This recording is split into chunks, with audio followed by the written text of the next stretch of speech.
अगर 2 महिलाएं वोटिंग करेंगी तो उनकी काउंटिंग एक होगी। ये हमारे साथ भेदभाव, इसलिए नारी सशक्तिकरण की जरूरत है। लेकिन मेरा मानना है कि नारी शक्ति, अरे हम किसी से कम नहीं है। अगर हम फूल भी हैं तो मौके पर आने पे चंडी का रूप भी धारण कर ले। इसलिए नारी सशक्तिकरण की बात अच्छी है, करें, लेकिन हमें अपने में हौसला रखना चाहिए। और इनके इंस्टीट्यूट में इन्होंने कहा है कि हम ज्यादातर डायरेक्टर्स वुमेन्स को लेंगे, तो मैं आपको अग्रिम बधाई देती हूँ। कहाँ है अरुण जी? मेरे साथ आए थे अभी। हाँ अच्छा, सॉरी, पीछे है। मैं आपको अग्रिम बधाई देती हूँ। जहाँ नीति और नियति दोनों बहुत अच्छी हो, मैं बार बार इस बात को रिपीट करती हूँ, वहाँ जरूर सफलता आपके कदम चूमेगी और आपको उस काम में सफल मिलेगा। एक इन्होंने पॉश भी अभी मुझे बताया था आरती जी ने कि कोई एक हम जो बना रहे हैं कि हरासमेंट जहाँ नारियां होती हैं उनको वहां जाकर उनकी हेल्प करना। बच्चियों की संख्या कम है, महिलाएं ज्यादा बैठी हैं, लेकिन मैं बेटियों से जरूर कहूंगी क्योंकि महिलाएं कहीं ना कहीं रिलेटेड है। बहुत भाग दौड़ की दुनिया है, बहुत आगे बढ़ो। आगे बढ़ना हमारा अधिकार भी है, बढ़ना भी चाहिए, पढ़ते हैं, लेकिन अपने संस्कार, अपनी संस्कृति और अपनी सभ्यता के माध्यम से। आप देखिए, अगर हमारे पेरेंट्स ने हमको छूट दे रखी है कि आप पढ़ो, आगे बढ़ो, तो हमें पढ़ना ही है। ये नहीं कि मेरे वाला अब्दुल तेरे वाले से ठीक नहीं है, सिर्फ प्रश्न चिन्ह छोड़ के जा रही हूँ, आगे आप सब। बहुत बड़ा प्रश्न है ये भारत देश के लिए, क्योंकि मैं रोज देखती हूँ ऐसे किस्से। बेशक मैं राजनीतिक पद पर हूँ, लेकिन कहीं ना कहीं जहां से बेटियों की संवेदना जुड़ी होती है, तो मेरे को डेली थाने में, कोर्ट में, कचहरी में इस किस्से जाके देखने पड़ते हैं और सुलझाने पड़ते हैं।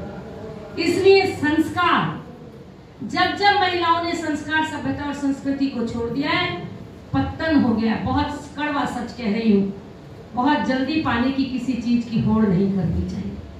जो हम बहुत जल्दी पाते हैं, गड्ढे में भी उतनी जल्दी गिरते हैं। इसलिए अपने को बचाते हुए रखकर, अपने को संजेते हुए रखकर, अपने टैलेंट्स को, हमें टैलेंट को आगे दिखाना है और हम लोगों को पूरा एक काम के महत्ते आगे बढ़ना है।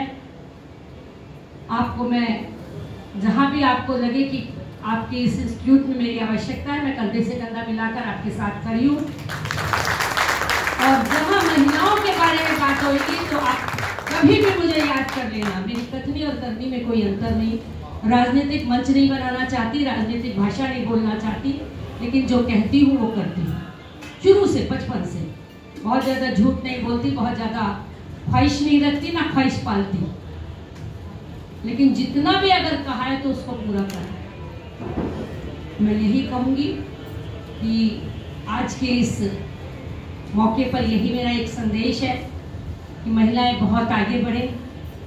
लोग कई बार कह देते हैं कि राजनीति बड़ी गंदी चीज है, मैं उनको समझाती हूँ, गंदी राजनीति नहीं, गंदे हमारे विचार हैं।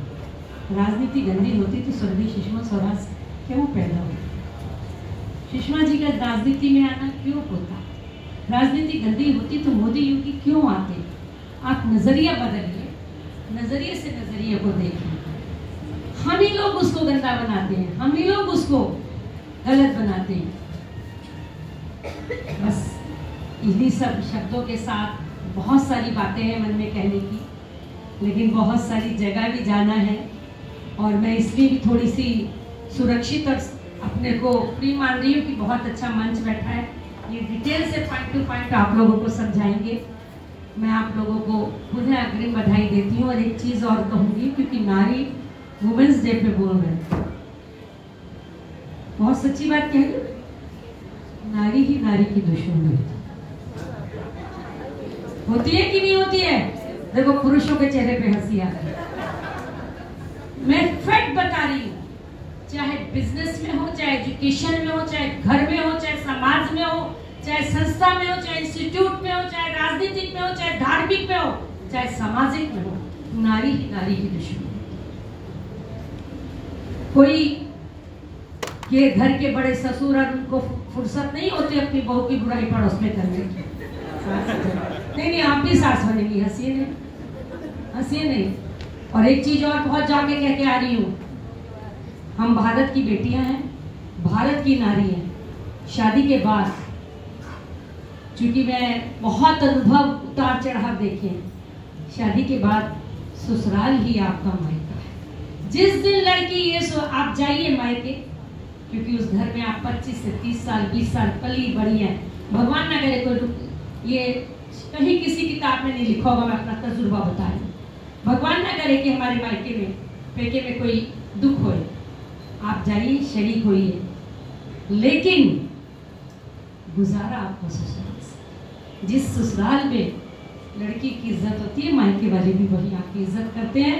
आप भी मत सोचना, अभी तो आप यहाँ जो सब्जेक्ट है उसको सोचना, जब रात को सोचो तो सब दिमाग के एक जहन में लगाना कि आज दीदी कुछ कह के गई थी।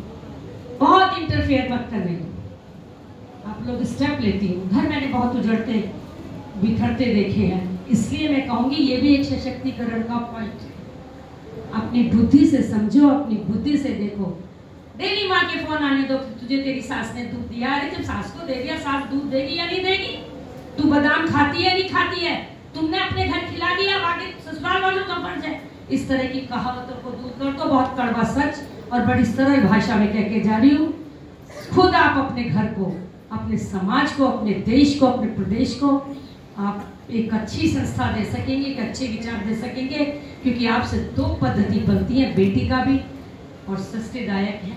बस यही बात छोड़ के dash dash dash full stop पर जा रही हूँ। आप सब लोगों को बहुत बहुत धन्यवाद। जय हिंद, जय भारत।